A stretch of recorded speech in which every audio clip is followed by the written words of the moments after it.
live entertainment and the arts. Things the pandemic took away from us that are now coming back in force. My guest today is Michael Cassel, one of Australia's leading producers. He's brought to Australian stages some of the world's greatest theatrical productions and live entertainment, and he's grown some of Australia's best talent. I asked Michael how living without live arts and entertainment has hurt our national culture, and now as we open up, how we get it back.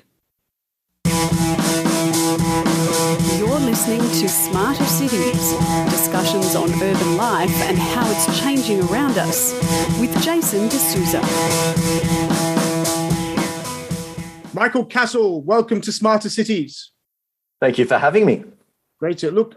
Day 2 of the opening here in New South Wales. We're very quickly opening up the rest of the state, and certainly Victoria is following as well. How are you feeling? It's your first day back at the office, I think. How are you feeling about look, today is rather exciting, I have to say. It's first day back in the office. We've got people together, albeit wearing masks and safe distancing. But it's just great to be connected with other people again, and certainly with next week upon us, we've put our company of Hamilton back into rehearsals. And so they're excited to be back in the theatre, and we're now counting down the days until this time next week when we get to welcome our first audience through the doors of the Sydney Lyric. And this is why I was so keen for us to have this conversation now, because I think this is an exciting time, obviously, for everyone getting back to work. But it's been a particularly difficult time, I think, for the arts and entertainment sector generally. And you have been such a prolific supporter of it in your various guises and as a producer of some of the I guess, most iconic Australian product, that I thought it'd be really good to have you on the show and to hear about it. But before we get into all of that, I'm really keen to know how you got started in this particular sector. I mean, obviously everybody wants to be involved in the arts and entertainment, right? Sector. Everybody wants to be an actor or an actress at some point in their lives, but you get to produce it. How did you get into it? Well, look, similar to many others, I did think I wanted to be an actor when I was a kid, and that was sort of my first. Yes, no, I think many of us share that dream, and that was the path that I thought I was on. As you're a kid, you think you want to be on TV or a movie star or whatever. Thankfully, I came to the conclusion early on that I had no talent, so I didn't go and push that too far and face the rejection or others telling me so. But I was quite young. I was 12 when I realized that there was a role of producer. I went and saw my first professional production that my parents had taken me to. It was the production of Jesus Christ Superstar. And I brought the program and read that back to front and over again, and realized that there was this role of a producer, and they seemed to have their hand in many different pies of putting on a show. And that fascinated me, because I thought, wow, how exciting that you get to be involved in the creative, yet be involved in the merchandise and the ticketing and the marketing and the financing. And I, just started reading about what does a producer do? And it really intrigued me. And I decided early on, that's what I want to be. So from a young age, I made that my mission, and I started writing to producers, trying to see if I could get a job or get work experience. And the producer of Jesus Christ Superstar, Harry Miller, ended up taking me under his wing.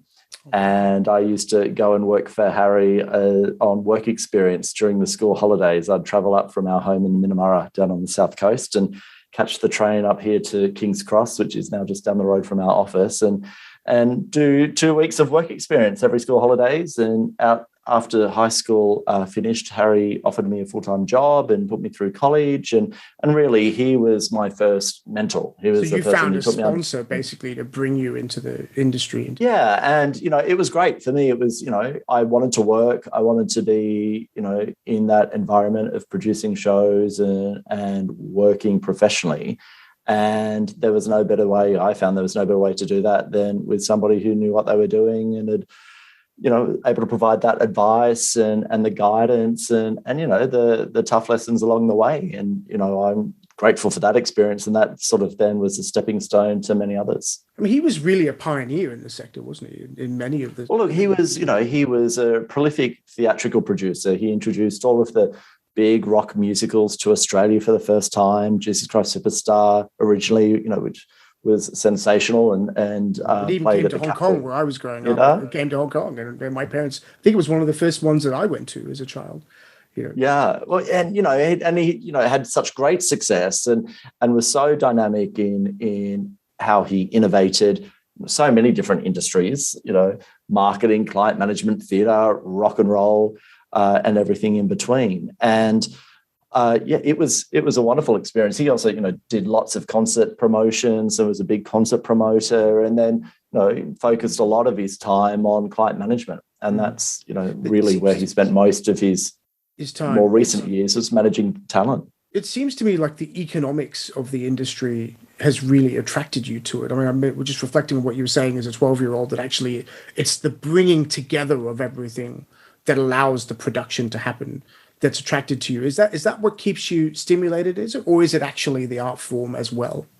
Well, I love the art form first and foremost. That's what I love. I love that process of creating work. I love that process of working with artists in a rehearsal room, creating a story, pulling that together, and then delivering that. And there is no better experience for me personally, but I think many share this in our industry, of standing at the back of a theatre and watching that art come to life with these talented people, and then watching how an audience reacts. But similarly, I love the business side of it. I love the commercial discussions. How do you make these productions stack up financially? I love having all of those commercial, financial, economic discussions and challenges, just as much as I love casting a show and pulling together what is on stage. It's sort of a great complement in terms of art and commerce, and sort of that producing role is in the middle of all of that.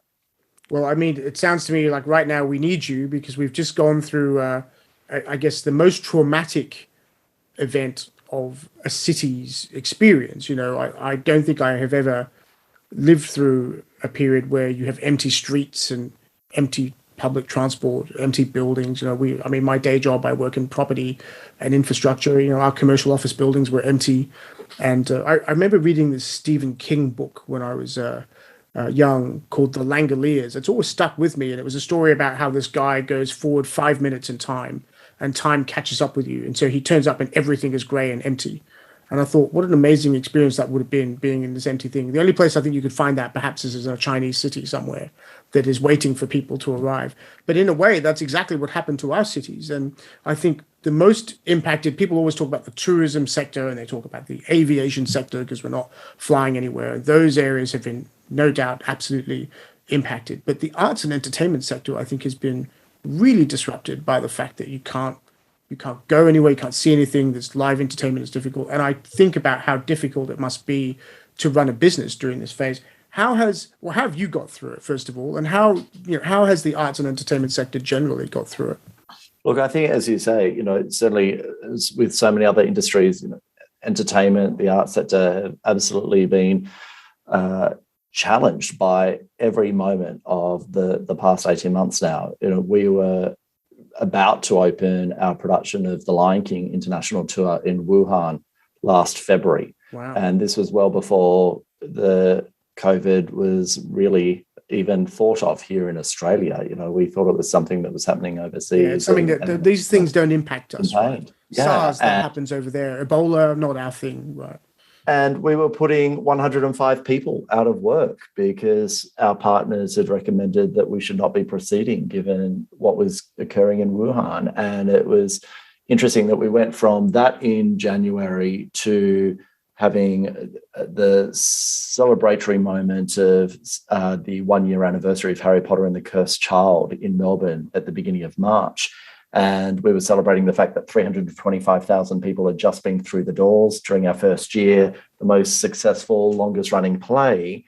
And so the impact of anything on our business was far from our minds. And it wasn't until 2 weeks later, as all of a sudden the roller coaster ride really began for us in Australia, that on the 13th of March, everything was shut and theatres were closed. Productions were closed, and it not only impacted the people who delivered these shows on stage and behind the scenes, it impacted the whole ecosystem. And that's been an area that we've really focused on over the past 18 months is we've engaged a lot as an industry and with various stakeholders with government, is to explain, yes, there's a great deal of people who are impacted by these closures, by the pandemic, who are in the theatre, and they're fundamental to delivering these experiences to audiences and to a thriving industry.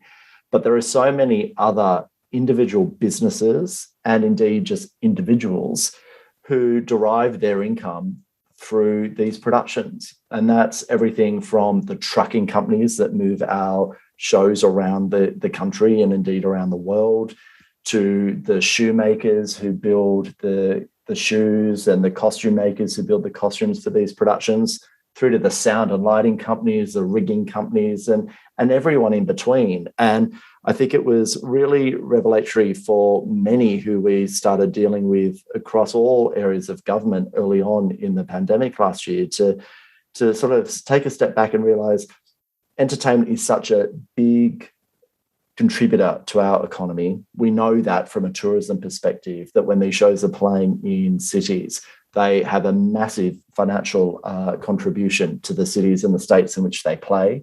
That's why the state tourism agencies are so focused on securing these shows as Australian premieres and securing these in their theatres in their home cities. So it's not just the tourism contribution, the economic contribution that these shows make, but it's the entire ecosystem, as I said, and that was turned off immediately. And, you know, we've seen, we sort of had, as we all know, this false start at the beginning of the year where we felt like we were the luckiest people in the world to be working in theatre and to be working in live entertainment here in Australia, as our performing arts venues, as our theatres started to open. And there started to be a real sense of return. And certainly from our perspective, we were so fortunate to be able to reopen Harry Potter and the Cursed Child back in February, and then with Hamilton in March.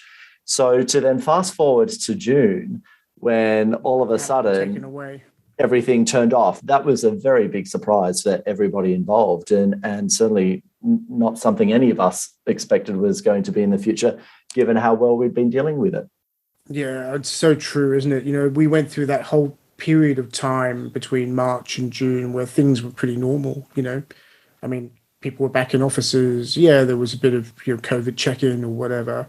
I remember when Hamilton, when premiered, the excitement in the city around the fact that we were back. This is back, you know, we're going to get through this and it's never coming back again.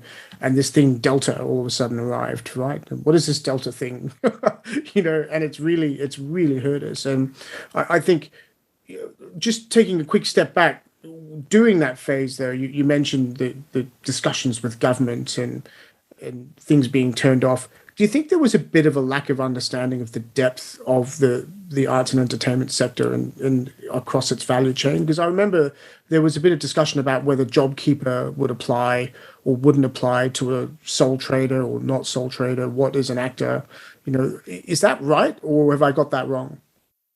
No, I think it, you know, what became our focus once we dealt with the ramifications and the impact of shutting down and hibernating our business as best we could last March was that I took a view with the team that the best thing we can be doing is advocating for the industry, because if we're to get out of this at all, if we're to get out of this with a hope of returning to a business, then we needed to communicate clearly to the decision makers the breadth and depth of our businesses as commercial enterprises. And I do think, you know, it was important to remind many different people who were being pulled in, you know, many different directions, as so many different industries were having their own challenges, to explain this. Yes, these shows are great and they feel good and they entertain, but they're a commercial enterprise. You know, these shows employ lots of people directly, indirectly, and contribute to, as I said, to the economy substantially.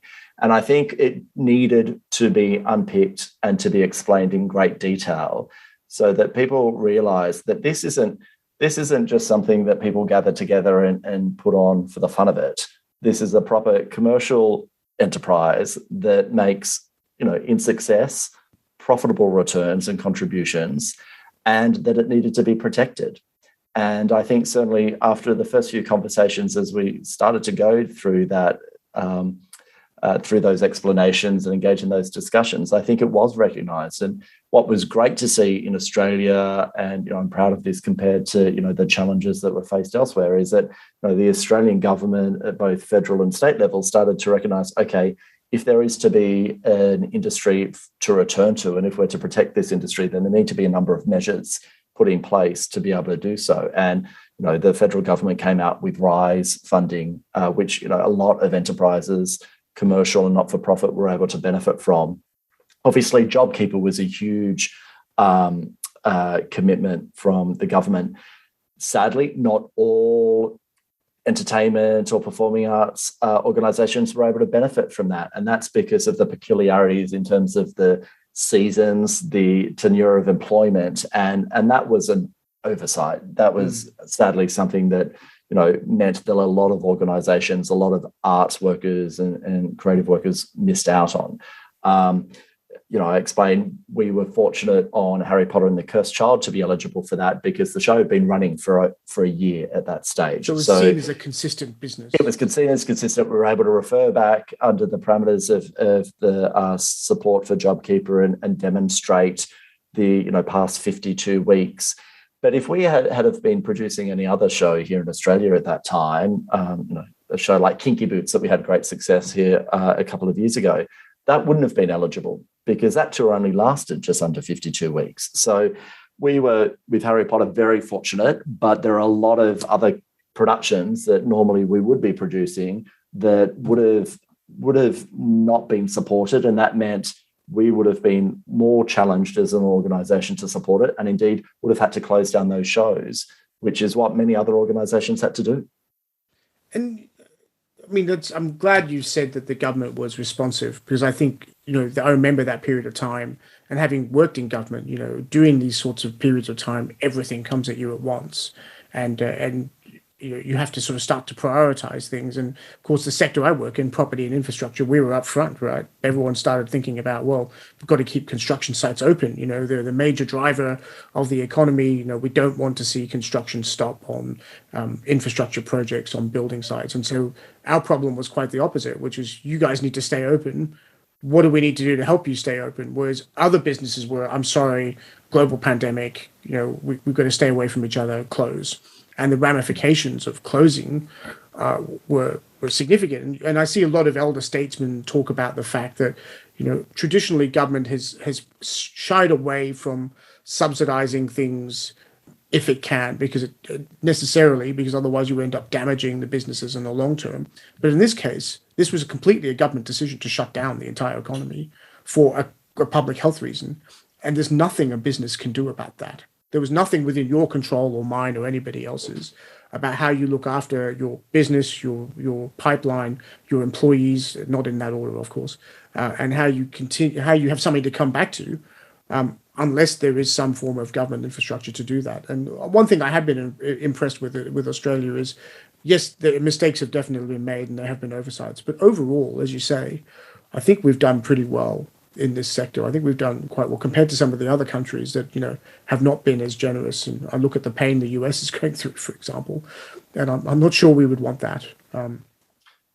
No, I think, we, as I said, it's so fortunate here, and we had a lot of our US and UK colleagues, envious of the position we were in as of late November last year, certainly in the theatre world, when our shows started to return and people were returning to work. And obviously, the pinnacle of that was the opening for us of Hamilton.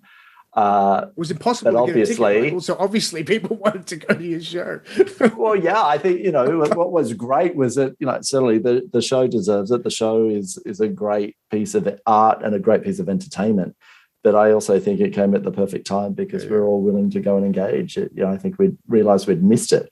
Sadly, none of us were to know was what was around the corner. Yeah. And, to find yourself having made those commitments and those investments and staff up to be able to do that, hundreds of people that deliver Hamilton each night, all of a sudden to be told, go home and we don't know when we're going to return, we were sort of back at square one again. Yeah. And, that was well after, as we all know, the various funding and the JobKeeper programs. And so this time we were, in that same predicament we were back in March last year, though without the support, certainly available immediately to be able to support various companies and organizations. What's one of the things I've noticed is sort of like the level of innovation and creativity that sort of comes with the arts and entertainment sector, right? And that's what some people always reflect on. Wow, that piece of creative art, that's just amazing. One of the things I've been interested in is how did people innovate during this time to sort of still get their creative juices flowing or their artwork out there? I mean, I noticed one thing I have noticed is there was a company, a set of people who build sets who turned around and started building ergonomic desks, for example. Yeah, which that's apparently incredible. are doing very well with that. Yeah, look, genius and great credit to them. It's a company called Stage Kings, and we just worked with Stage Kings on. We'd produced the opening ceremony for the T20 World Cup cricket last February, and they built our sets. And then I think 2 months later, they're building ergonomic desks, and really, what a change in direction. But how clever of them to say, we can sit on our hands, or how we've got all of these facilities and this expertise. How do we change that? I think very clever.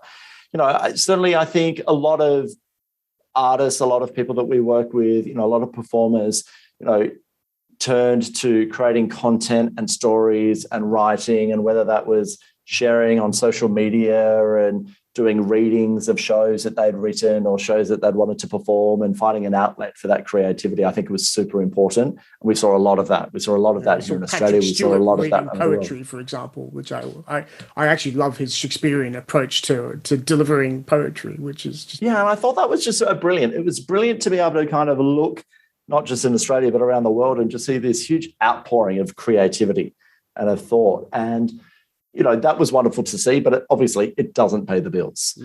I think most of that was done as a means to entertain and to distract, and that we need that, and we needed that more than ever. But I think you still need to pay the bills, and I think certainly some organisations were able to Stage King's is a great example to pivot and to find new paths. But for a lot of organisations, I think that was hard, both being sort of caught by surprise, but then also many companies having to stand down their staff straight away. I think that was sort of what we saw. And, certainly we did it ourselves because we didn't know how long we were going to be in that situation for. And you wanted to try and, protect the business and protect your staff and ensure that there was a means to return. And I think a lot of organisations, particularly the vendors and the technical production companies, had to do that, and so lost a lot of great expertise, which they were able to start bringing back earlier this year. Is it difficult to get them back once you lose them, though? I mean, I've been hearing a lot of stories about, for example, hospitality sector in Fiji, for example. They're reopening their resorts. One of their problems they've had, and I know this is not a direct comparison, but a lot of people that worked there went back to their villages, and it might be difficult to get them back now, right? Is that sort of similar in your sector? Have people gone and found other jobs, or they've moved home, or whatever? A lot of people, it's been interesting. There's been a real movement. A lot of people have moved interstate or returned to families, or indeed just left the industry to move into other more secure or alternative, employment. And it's always been challenging, particularly in terms of crewing shows, to find enough staff, given the quantity of shows that are on stage or tours and performing arts venues that need staffing. So I think that's going to really put a bit more pressure on every producing organisation and venue going forward. But hopefully in time, we'll be able to, keep investing in that staff and bring new people through. You do benefit from the fact that people still dream of working in your sector, whether as an actor or producer or whatever. So you always have a young stock of talent coming through in some way or the other. Well, I think the great thing is, that certainly the industry is aspirational for a lot of people, as we talked about earlier. And I think, now more than ever, the industry relies on great content and great experiences. And just as we've seen the proliferation of so much great content in streaming services and online, I think we will see that returning to at the live entertainment space, concert tours, theatre, musical theatre, etc. And, great content, I think, will always prevail. And I think audiences are going to embrace that more than ever, because it's something that is, we've been without for such a substantial period of time. And as we're seeing here in Australia, when we announced that Hamilton would be returning, it was great. Audiences embraced it. And I think people sometimes you don't realize what you have until you don't have it anymore. And, and I'm a guy with young children, getting out for a pizza with my wife is challenging, let alone going to a show. But as soon as it wasn't available anymore, I'm like, it's something you dream of doing. Like, wouldn't it be good to go and do that? So yeah, I agree with you. Yeah, no, it sure is. I do have it's a good segue here though into how we view the arts and the entertainment sector in Australia. So I've been here sort of around 23 or so years, a bit more. And I sort of came at the time around the whole debate about poker machines and pubs and live music. And I was in a band at that time. And I thought, why are we replacing band stages with poker machines? This is, what is it? There was a sort of threat of live, against live music and live theatre. I remember at my university, our local theatre, the Lighthouse Theatre at Macquarie, was just this amazing hotbed of talent where a lot of people kept putting on shows and different styles of shows. But I sort of wonder whether in Australia, are we still building our arts sector? Are we still building what it is? I mean, the way I view it, as somebody who thinks about cities and thinks about the way a city works, is arts, entertainment, live music, it's web or soft tissue of culture. It's kind of what binds us together. It's what makes a city sort of special. So when you go to Paris, you think about arts and culture and art, or you go to Rome, you want to see opera, right? What is that for Australia? We found what that is for our cities yet? I don't think we have. I don't think so. I think we have so many great assets that we sell in terms of Australia and in terms of the experience here. I don't think necessarily arts and culture is in the top 5. It should be. We know that the talent here, we know that the quality is amongst the very, very best in the world. We know that. I think, though, that we tend to relax or rely a little bit more on our landmarks to sort of drive visitation and exactly. And I think, it means that arts and entertainment tend to sort of fall down the list. I think there needs to be a greater focus. We deserve to give it a greater focus because it's something that we as Australians should be very proud of, because of the caliber of talent, the caliber of entertainment, the caliber of experiences. But also it's unique. It's a unique experience that you cannot receive anywhere else because of what we bring to it, the talent, the history, the style, the approach. And I was fortunate enough to be a part of a great discussion held in Sydney, the Bradfield event last year. It's the Bradfield event. The Brad Federation, exactly. And we were talking about what does Sydney look like. And obviously I was talking about the need for theatres and the need for more content and cultural experiences, and many others were reflecting on the same. And a colleague and good friend, Tony Shepherd, who chaired the event, summed it up beautifully. And so great credit to him. But he said, his takeaway from the day is that cities can invest in infrastructure and technology and all of the hard goods that make things work and efficient, but it's arts and culture that give a city soul. And I thought that was just such an appropriate way to sum it up, because without it, we've got great buildings, we have impressive technology, we have great advancements, but we know it's arts, entertainment, it's those things that you experience that you can't download, you can't watch privately, you can't watch at home, you can't share, you have to be there in the moment. And I think that is really important. And I think, what I'm hoping is that, once things return to sort of this post-COVID normal, that there will be a greater focus and a greater emphasis. I think the industry has done a great job in sharing its story and its importance in the fabric of Australia, the fabric of the Australian economy and what is delivered. And I'm hoping that will continue to resonate with the decision makers, with the governments, with all of the key stakeholders, because I'm certain it will resonate with audiences. And I think what we've got to do as an industry is make sure that we continue to deliver, provide those opportunities, but it needs the planning, it needs the investment, it needs the support of others to ensure that, that remains viable for many, many years to come.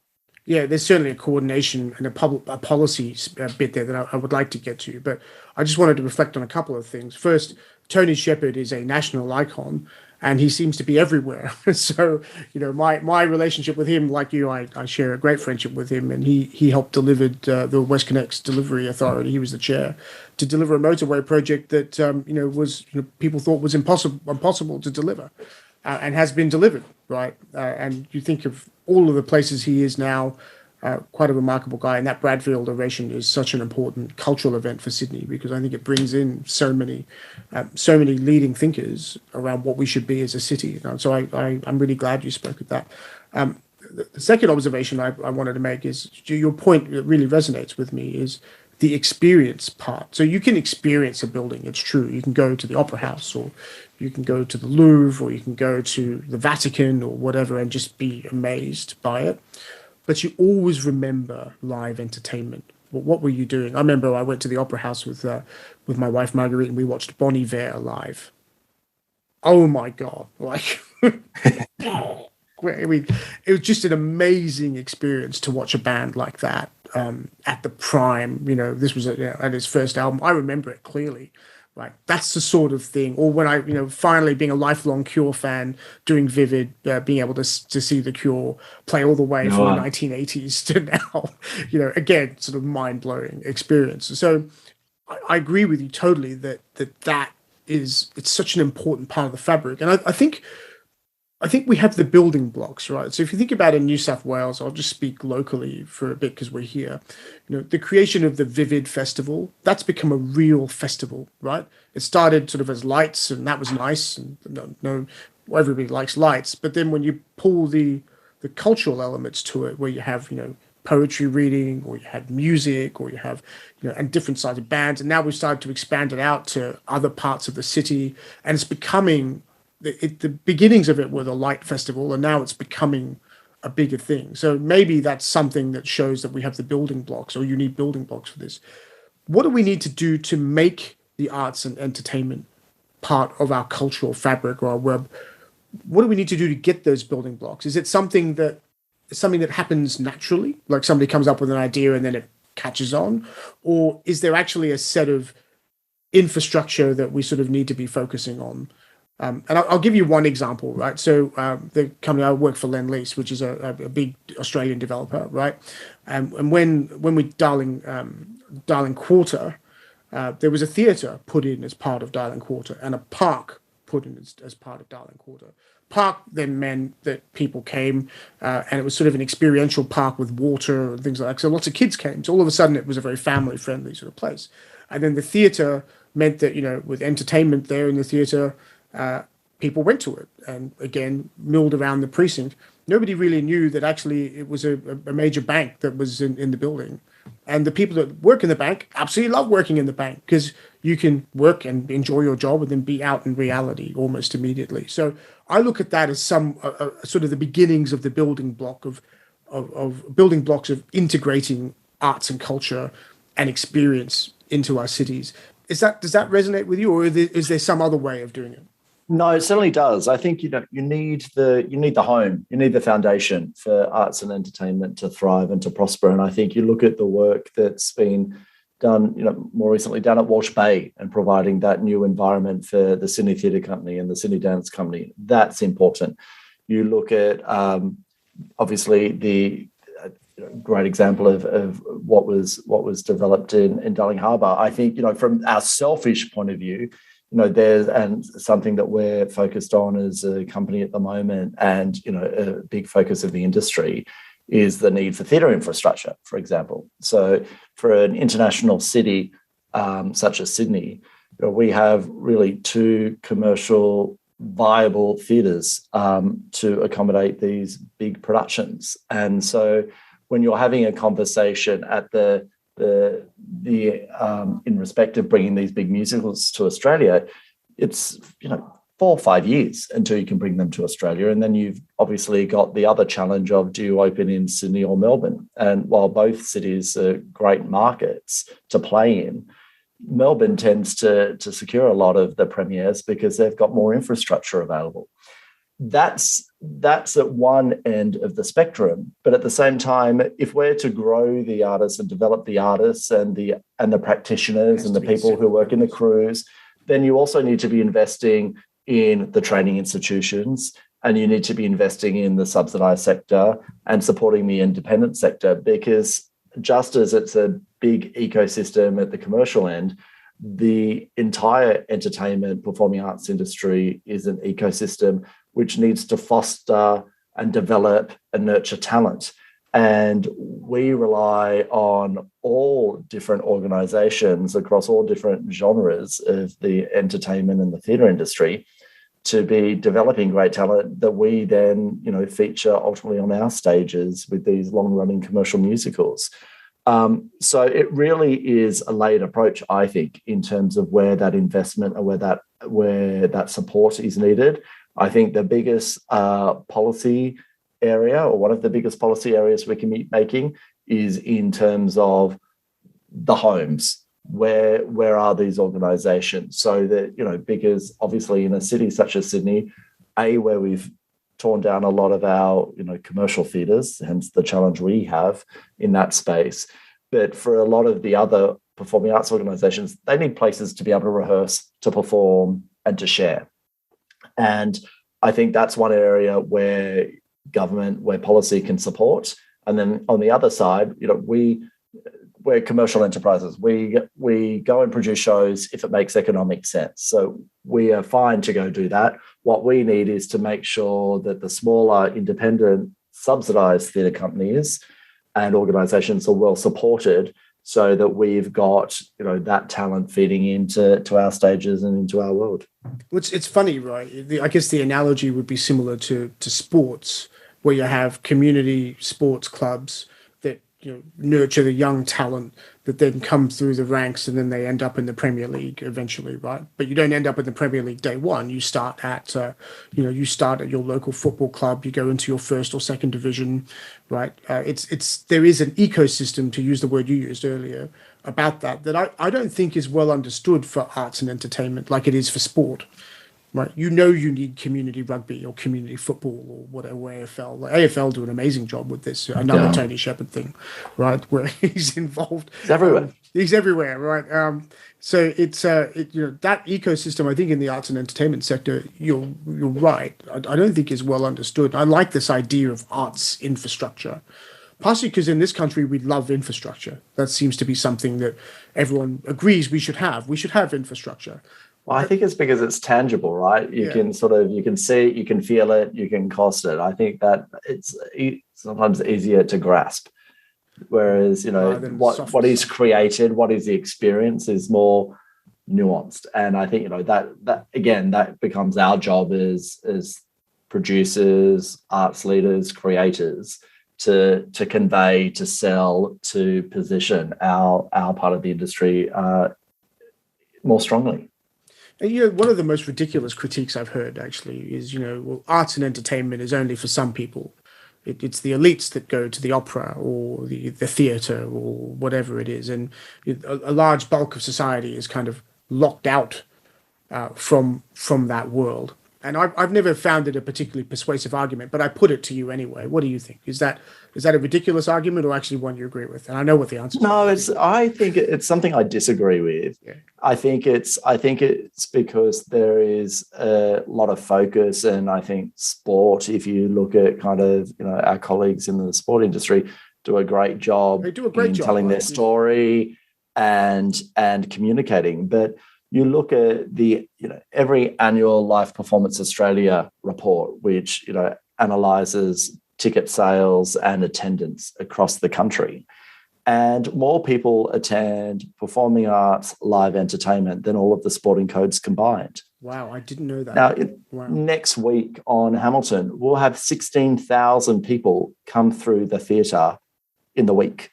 And that's week in, week out. We were, if it wasn't for COVID, we'd have been here, we're running through to the end of February. So that's almost 52 weeks that show's running, and 16,000 people are going through that, just as people are going and seeing Frozen, or going and seeing the Sydney Theatre Company, or the Australian Ballet, or the Australian Opera.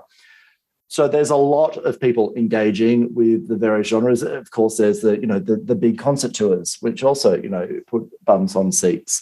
So I think that's where we fail as an industry, to really sort of champion how many people engage. I think we need to do that more strongly, and I think we've started doing that over the past 12 months. I think that's been a really. I've certainly never heard the story told like that. I mean, that is a compelling story when you put it like that.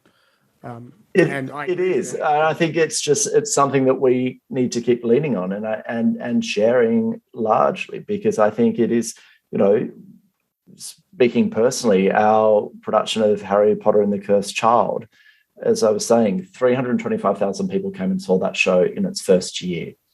Interestingly, 50% travelled from interstate, or overseas to come and see the show. 50%. So they were people who not only brought their ticket, but booked an airfare, or drove, or caught a bus, or caught a train to Melbourne to come and see the show. Meant that they booked accommodation and dined in the city's restaurants, and hopefully went and visited other attractions.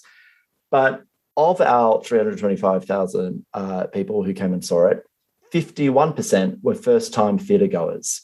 So they were people that had never been to a theatre and seen a production before, but this great piece of content, something that probably many of them had either experienced through film or through the books, decided to come and take that step and come and see this show live on stage. And I think our job then, as theatre producers and as an industry, is, having captured their attention and their imagination and delivered on that experience, how do we encourage them to come back to the theatre, or to the opera, or to the ballet, or whatever it may be, to have that experience again? And that's where I think it comes back to, creating content that people want to engage with and delivering on that experience. No, that's so true. I want to take you a little bit back to what we're talking about, infrastructure. So, you mentioned the difference between Sydney and Melbourne, and I think that's right. Melbourne has this wonderful cultural feeling to it. You go there to be entertained. You can feel it. Whereas sort of, Sydney, this is a place where we work. We work really hard, and we've got like big buildings and banks and stuff, right? And then if you want to have fun, you go to Melbourne. Like that's kind of always been my feeling. I don't know why, it's always been my feeling. But increasingly in Sydney, though, that has been the last decade or so, that's been changing. Things like, we never used to have small bars. That was the sort of thing you'd go to Melbourne for. We have those now, and they're a lot of fun. Everybody loves to go to them. But if we're lacking theatre infrastructure, there's two questions. Where would you put it, first of all? And is it your view that you should have a centralized location of arts infrastructure, so there's a hub of it, like a bit like an innovation district sort of thing, like this is where the arts hub is?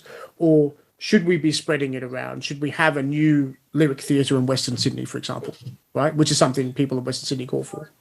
Yeah, look, it's a good question, and certainly it's a question that I've personally been having a lot with, various government ministers and stakeholders, because, in advocating to say, look, it's an area that we need to focus on. The next question is, where do we put it, and what's best? I think the challenge for Sydney, which is such a well-developed city, where to put new infrastructure is difficult, because it's well-developed. And, we made the decision, I think wrongly, many years ago to tear down a lot of our theatres and put, residential or commercial. So we used to have a theatre district. It's no longer there. So where was it, the theatre district? It was really around the Haymarket area. Right. So there's still one there, I think. Is it Capital? The Capital Theatre is in Haymarket. It's sort of the only theatre in that space. And then, we've obviously got the Sydney Lyric over in Pyrmont. So I think we can't, I don't think we can be that particular in terms of saying, let's create a precinct. Obviously, that would be ideal. That's what Melbourne benefits from. It's what a lot of the international theatre capitals of the world, whether it's Broadway, West End, or even cities like Hamburg and Tokyo, that's what they benefit from. They've got theatres in close proximity, and you feel you're part of something greater. I don't think that's necessarily the future for Sydney anymore. But I think, what we need to do is identify where, as part of future developments, and I think this is a consultative process, where is it best positioned? And I think, largely that's going to be influenced by where are the development opportunities that can support, have the space for, and indeed provide the right environment for people to congregate. And I think, what theatres, again, speaking for our piece of the industry, do well is that they activate precincts at a time when typically the 9-to-5 workers, particularly in the CBD, have disappeared. So they keep restaurants open, they fill accommodation, they add to the atmosphere of nightlife. And so I think that's one big consideration, whether it's in the CBD, whether it's at Piermont, Central, elsewhere. I think that's sort of a bigger discussion. But certainly I think wherever it goes, I think it needs to be a consideration as what is that experience like for the general public? Because you can't just go in and shoehorn a theatre in and put it into a void. You guys have got culture now. There you go. Yeah, good luck. It doesn't work like that. Yeah. I do think, it's interesting you say that. I'm looking a lot at the next large generation urban regeneration precincts across Australia. And, the Bays area, for example, Bays precinct, Blackwattle Bay, where the fish market in itself, oddly enough, which I always laugh, I tell my colleagues, it was voted one of the 10 worst tourist destinations, the old fish market, yet most popular but worst tourist destinations. So the new one's going to be fantastic. That shows you the power of getting something that can attract people and generate activity, right? I think theatres do that. I just wonder whether in those large regeneration of those areas, what the arts and culture element of it is. Because the first thing people do is go, well, you need parks. Yeah, completely agree. Of course you need parks, right? But you look around cities and you can see an unactivated park is not really of any use to anyone, right? Just having a park itself, it's got to be more than that, right? No one thinks of Central Park in New York as just a park, right? It's more than that. It's sort of a place where people come and do lots of things. So I really like this idea of thinking about the sort of hard arts infrastructure to go with your other sort of attraction elements to it. And so I think if the Western Sydney question is live right now, because obviously the government has invested a lot of money and they've just put another $5 billion up. And I'm part of this committee now thinking about what to do with this $5 billion. And everyone agrees that it shouldn't be spent on business as usual transport infrastructure or schools, or, I mean, all of those things, of course, are very, very important, but it needs to be some form of legacy build. And to me, the thing that really stands out for me, where for Western Sydney, where 2 million of our fellow citizens live and growing, one out of 3 or 2 out of 3 citizens that arrive in Sydney live in Western Sydney, right? The fabric of that city, of the 3 cities concept, has to involve around this arts and entertainment question. And I wonder whether you don't just have one hub. Like, it's true, you can have multiple hubs. Maybe as that part of Sydney develops, we should be looking at a hub there that will attract a whole different demographic of people necessarily. That like you say, 50% of people that went to your show had never been to the theatre before, right? Well, let's bring it closer to them. So I'm sort of in that kind of school of thought at the moment. Yeah, and I think, certainly you look at, again, the most successful sort of theatre, entertainment, performing arts markets, it has to be accessible. And I think, to your point, you have to, when you're making these planning considerations, you have to, make sure that it's not just the typical infrastructure and maybe sport that's addressed, but it also has to be arts and culture. That's what engages, it's what inspires, it's what hopefully encourages the next generation to pursue a career and inspire them. And it shouldn't be something that is just, beholden to the central business district. Yeah. Right, let's do something a bit more fun. So what does recovery look like? So we're opening up, day 2 in the office, day 1. Look, recovery looks very busy, I'm hoping. That's the plan. I keep warning the team, look, not that anybody has taken a break over the COVID. It's, we've spent the entire time working out how do we get our shows back on and being busy. We've really excitingly spent a lot of the past 18 months not just focused on the productions that are existing and working on when they open, but we've started developing our own content. We've we've started last week a rehearsal for a new workshop production that we're developing in New York City.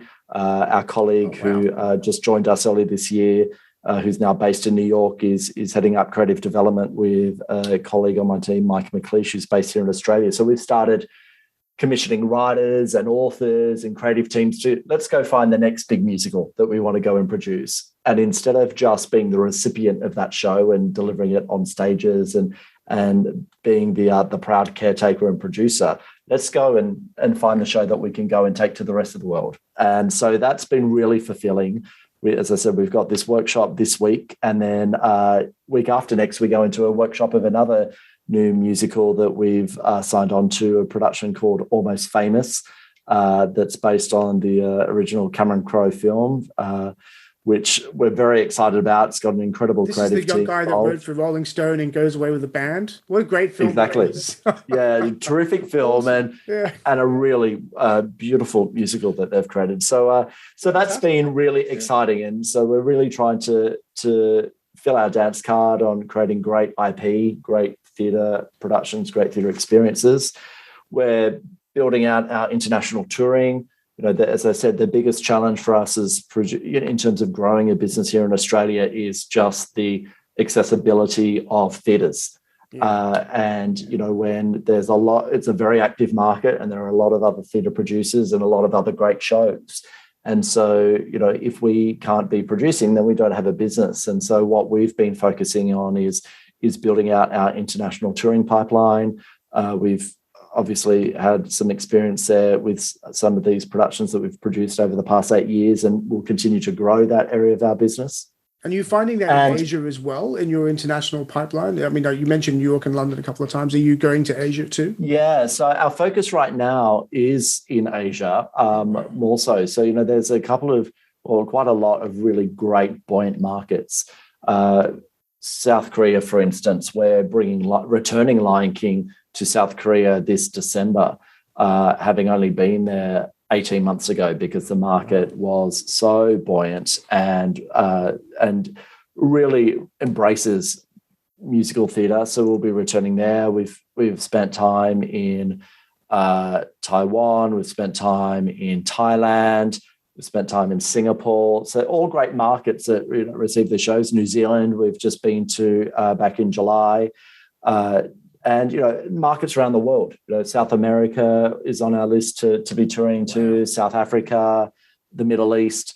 So what's exciting is, as a company, albeit based here in Australia, to be able to go and produce these shows and really, majority of Australian talent, certainly behind the scenes. A show like Lion King has a fully international company involved on stage. We've got 16 nationalities represented. But to go and pick these shows up and then tour them market to market is a great way for us to continue to do what we do best, which is produce great theatre, and then to work with other partners who are expert in their market to bring these shows to life. That's just fantastic. I love the first of all the breadth of what you can achieve by basically taking theatre infrastructure all over the world and saying, right, I'm going to populate it, I think is awesome. That's what a great mindset. And the other thing I really like about what you've just said is just the focus on Australian talent, because I agree with you. I mean, one of the reasons why I started the show is I look around and all the amazing things that people are doing in this wonderful country, and there's just so much talent. There's just so much here that I think is unexplored, that we could really do so much more of. And so I like that you're focused on that. Are you finding, as part you mentioned earlier, you were working on a new Australian type show, or are you finding that's a challenging thing to do, or does it come very naturally? Is it something that's easier to do than harder to do? Well, I think there's two answers to or two parts to your question, because I think, there's one part where you're saying we want to tell an Australian story that's intrinsically ours to tell and originate that on stage. And certainly we've got a show that fits that description, and it's well underway. And I think we've got our second draft of the script developed. But also there's, just because we're in Australia and, similar to the other major markets in the world, doesn't mean we only have to tell Australian stories. Now, we'd like to do that because we're proud and there are stories to tell. But, looking at it just as you would if you're originating a show in the West End or on Broadway, you want to originate shows because you think that there's an audience around the world. And so it doesn't necessarily mean it has to just be based on our own, stories that are familiar to us. Yeah. You wanted to now, certainly there are, but that's not the only prerequisite. Yeah, that's so true. I mean, I'm completely hooked, so we can go on for another 5 hours. But we probably should end soon. I usually like to end these things by asking my guests, if there were 3 things that you would love to see us do in Australia to make the arts and entertainment sector successful, and you can summarize it in 3 things, what would they be? Great question. My 3 answers, would be to really support the ecosystem. Make sure that the industry is well supported, well funded, and that means really investing in the subsidized and independent companies that nurture the talent and create these opportunities and make their shows accessible. 2 is invest in infrastructure. I think certainly, again, from our selfish point of view, that is important for the business to continue to thrive and to prosper, and for our states and for our country to benefit. And thirdly, I think it's to promote and engage. And I think that's not just a policy opportunity or a government opportunity. I think that's for all stakeholders. I think, to engage with arts and culture across media, across sport, across so many different industries, to bring arts and culture up the list. I think that's really important. I think, we know it can deliver. We know it's there. I think it's about just shining a greater spotlight and recognizing it for its contributions, not just to entertainment, but to the economic opportunities that it presents in our country. Oh, eloquently put. Now, just quickly, Hamilton, where do we get to see it? Where's it running? We will be opening those Sydney Lyric Theatre doors next Tuesday night. We're running here in Sydney until the 27th of February. Tickets are available from Ticketmaster, and then come middle of March, we open at Her Majesty's Theatre in Melbourne, and tickets through Ticketek. Fantastic. Well, look, I personally can't wait to see it. I wish you and the cast all the very, very best for the show. I know it's going to be a tremendous success. You are clearly a passionate advocate for your industry, and I'm so pleased you took the time to come on. Thank you so much. I'm going to have you on again, hopefully, to hear how it all went and to hear of the records that were broken by having it in here. But for the moment, Michael Cassel, thank you so much for being part of Thank you so much for having me. Thanks for listening to this episode of Smarter Cities. Please do subscribe to us on Spotify, Apple Podcasts, Stitcher, or LinkedIn. Leave us a rating, it always helps. And tell your friends about us on social media. Intro and outro music is by Bruno E. at Public Memory. We are produced by Social Titanium out of New York. Check him out at socialtitanium.co.